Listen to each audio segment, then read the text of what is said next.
Mine, process, craft, build, automate. These are the cores of Factorio, a game that revolves around automation.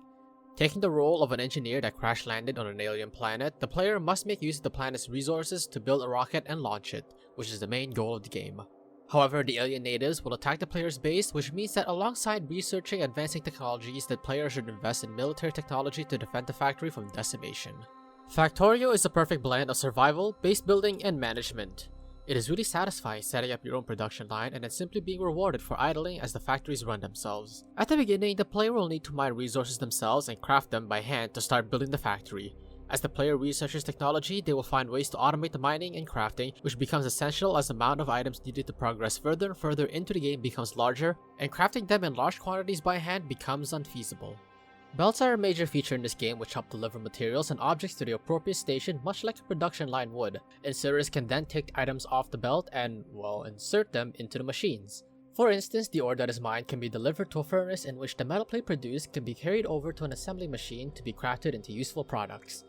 This is one of the core aspects of the game. However, as you progress through it, the recipes become more complex and it becomes a puzzle as you try to find ways to set up production. Things become even more fun as you come up with ways to make your factories as efficient as possible, taking into account how much electricity you're producing and how much space a production line takes. Eventually, you will even move on to fluid handling, and you will need to process crude oil into useful liquids, which is delivered through pipes instead of conveyor belts. Factorio involves managing these production lines as more sophisticated technologies become available, exponentially increasing the amount of factories the player can have running. This is a game for people who enjoy an open world style game with focus on optimizing and engineering with a splash of survival mixed in with a simple combat system. The game can provide hundreds of hours of entertainment as it offers endless replayability, whether it's to further expand your base in the endgame or to start from scratch to create a more organized base that's more optimized, created from your previous experiences in the game, or even by generating a different map that encourages different playstyles, such as a rail world where resources are sparse but rich and large, encouraging the usage of trains, or a death world map where the enemies pose much more of a threat to the player. I generated an archipelago map, and dealing with the amount of water and limited space meant that while defending myself from enemies was easier, I had to optimize my production lines so that it would use as little space as possible, and I even had to invest a lot in landfill so that I could expand the amount of land I had to work with. I could easily find enjoyment starting a new game and taking my base in a new direction with every playthrough.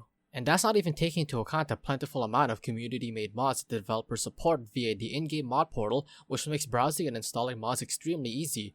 Just go to the mods section in the main menu, browse, install, and you're good to go. These mods can range from small quality of life changes to adding new resources and technologies, further offering limitless entertainment past the vanilla version of the game. I myself have spent over 400 hours enjoying the game without even touching any mods, and I find myself with renewed vigor when I find a mod that piques my interest.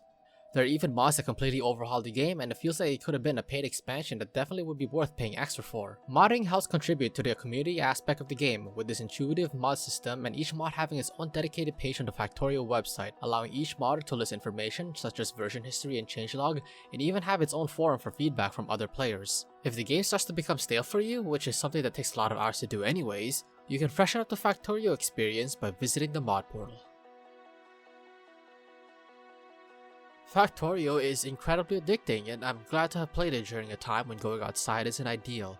Like many other games, it may not be for everyone, but I 100% recommend everyone to at least try out the demo, as it does an excellent job of introducing the players into the game while also acting as a very intuitive tutorial. Just the demo alone was enough to get me hooked onto the game, and I later learned that it was just the tip of the iceberg when compared to the full version of the game.